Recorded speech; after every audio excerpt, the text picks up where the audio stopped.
Alex and Laura were inseparable. Together for several years, they loved the simple joys of life, one of which was frequent trips to the McDonald's near their home. The restaurant became more than just a place for a quick bite, it turned into a sort of tradition. They always ordered the same meals until a new burger with red meat appeared on the menu. "Have you seen this?" Laura said one day, pointing at a bright banner advertising the new burger. "What do you think? Shall we try it?" "Of course," Alex replied enthusiastically. They each ordered one, and after trying it, they were thrilled. The taste was unique, rich, and unlike anything they had ever experienced. From that day on, the red burger became their favorite meal. They returned for it almost every evening. But a few weeks later, Laura suddenly disappeared. She had left home during the day, saying she was meeting a friend, and was never seen again. Alex raised the alarm, went to the police, but the search yielded no result. No leads, no witnesses, no suspicious event. She had simply vanished. Alex was devastated. Every day he searched for her, clinging to hope, but as time passed, that hope dwindled.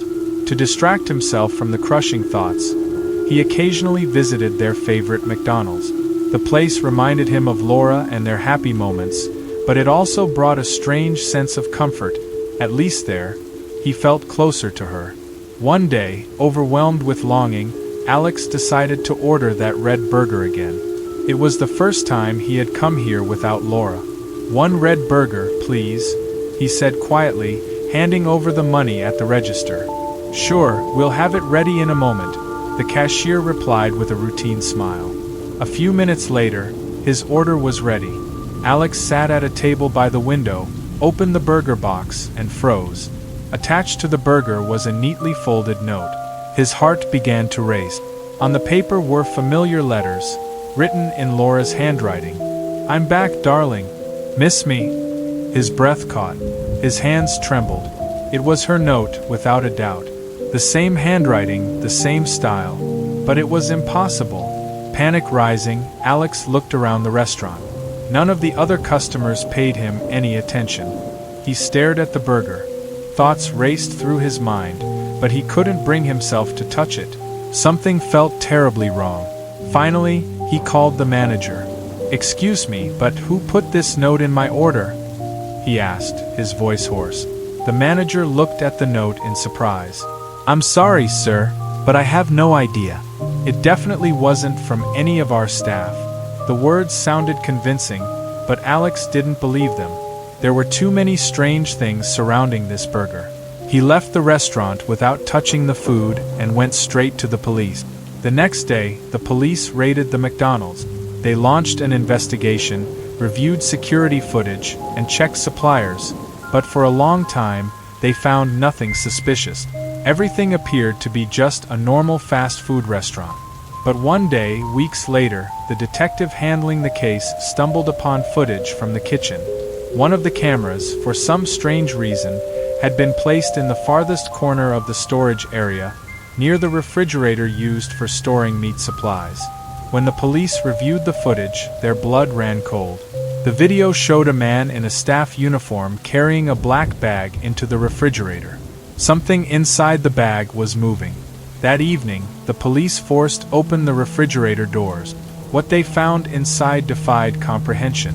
Among the boxes of meat were human body parts, carefully hidden. It was later revealed that the victims were missing people from nearby areas. Their bodies had been processed and used to create the special red burger. Alex learned the truth about Laura when investigators came to him with the result. The red burger he had ordered that night had been made from her remains. The news hit him like a bolt of lightning. For a long time, Alex couldn't speak. Finally, after several minutes, he managed to whisper, "She tried to warn me." The McDonald's on their street was shut down, and the restaurant staff involved were sent to prison. But Alex could never walk past that place again. The taste of the burgers he and Laura had once enjoyed and her final words on that fateful note would haunt him forever. Josh started working at McDonald's a few months ago. The job was simple, though monotonous. During his shifts, not much interesting happened. The same orders, the same customer faces. The only difference between night shifts and day shifts was the complete silence in the restaurant. It felt like even the street sounds were muffled by this strange, heavy atmosphere. That evening, Josh was working with two colleagues, Meg and Trevor. Around midnight, the flow of customers stopped, and the restaurant was almost empty.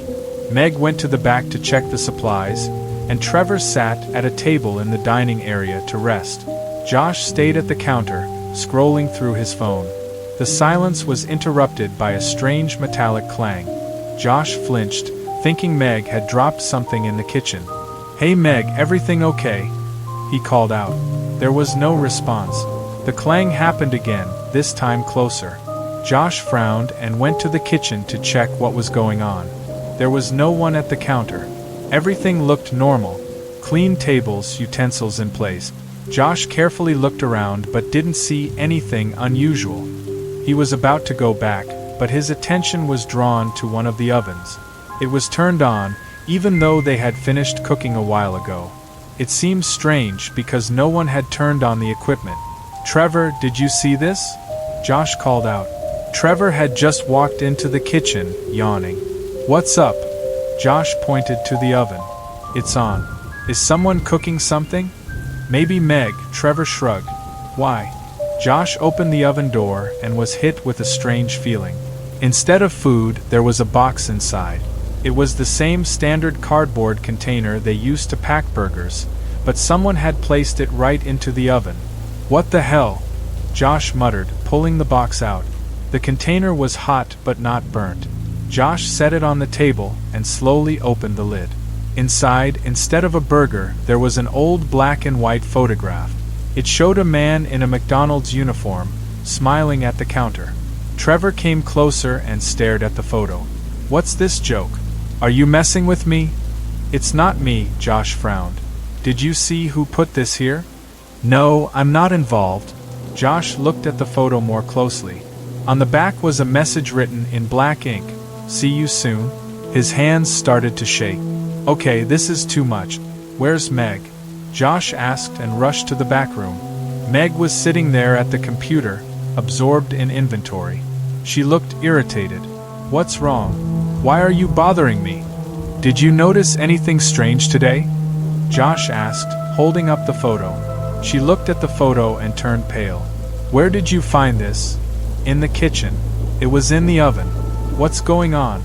Meg closed her computer and stood up. "This guy. His name was Steve. He worked here a few years ago.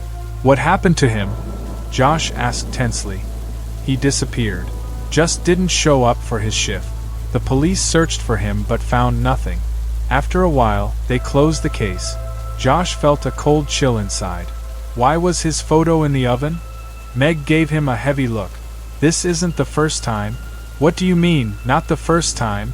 "When I first started here, the others told me that ever since Steve disappeared, strange things have been happening during night shift. Ovens can turn on by themselves, refrigerators open on their own, and from time to time, someone finds his photo." "And you didn't tell me?" Josh raised his voice. "What was I supposed to say?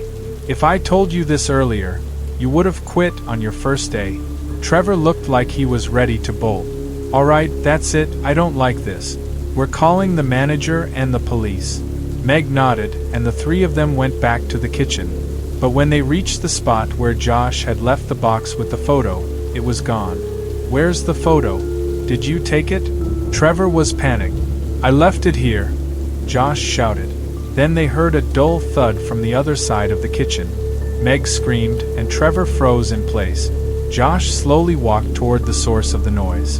On the floor was another container, exactly like the first. His hands shook as he opened it.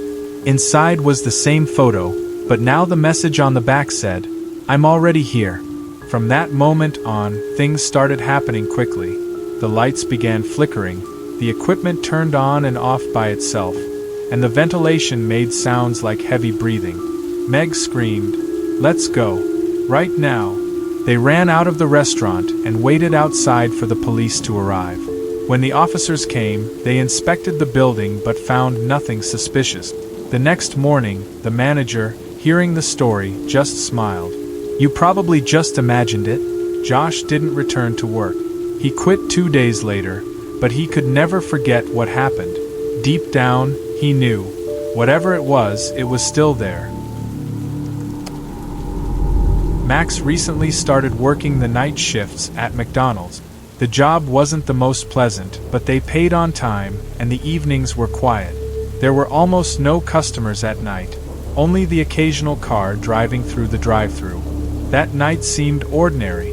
Max was standing at the counter, lazily scrolling through his phone, when a signal from the entrance camera appeared on the monitor. An old car with dirty windows slowly pulled up to the microphone for the order. "Good evening, what would you like to order?" Max asked as usual. A raspy voice came from the speaker. "1 burger. Hot." Max felt a strange unease, but tried to chalk it up to tiredness. He processed the order, sent it to the kitchen, and watched the car through the cameras. The driver wasn't moving, and his face was indistinguishable due to the dim light. A couple of minutes later, the burger was ready. Max opened the pickup window, expecting the car to pull up, but it stayed in place. "Your order is ready, please pull up," he said into the microphone. The car remained motionless. Max began to feel nervous. In situations like this, he usually went outside to hand the order over personally, but now he really didn't want to get close to that car. After about 5 minutes, the car suddenly jerked forward, pulled up to the window, and stopped. Max sighed in relief, opened the window, and handed over the food bag. "That'll be 5.50, he said, looking at the driver. The man sat still in the car, his face still in the shadow. Max thought the driver's eyes were staring directly at him, but he wasn't sure. "Hey, are you okay? Can you hear me?" There was no response. Suddenly, the man slightly nodded, as if agreeing. Max felt a chill run down his spine. He wanted to ask something else, but at that moment, the man grabbed the bag, slammed the car window shut, and slowly drove off. "What the hell?" Max muttered. The next morning, as he was finishing his shift, Max told his colleagues about the strange customer. They laughed and suggested he shouldn't worry because strange customers were a regular thing. Max decided to forget about it, but that evening, he heard the news. The local radio station reported that an old car had been found on the road near McDonald's. It had been abandoned on the side of the road, and inside was a dead man. Max froze. He instinctively knew it was the same car, and most likely the same customer. The next day, police officers came to McDonald's. They asked for the surveillance footage. Max told them about the strange customer's visit, and he spent the whole day feeling uneasy. When the police reviewed the footage, things got even stranger. The cameras recorded the car pulling up to the drive-thru, but something was off. The footage from inside the restaurant showed Max talking to the customer and handing over the order, but there was no one in the car. "This is impossible," Max whispered, staring at the screen. "I saw him." The police said nothing, took the footage, and left. A few days later, Max received a call. The detective told him that the man in the car had actually been dead for several days before he drove up to McDonald's. The cause of death remained unclear, but one thing was certain. Someone or something had been driving that car the night Max took the order. After that, Max never worked the night shift again. Every time he passed the spot where the customer had been, he felt the weight of a stare that could never be forgotten.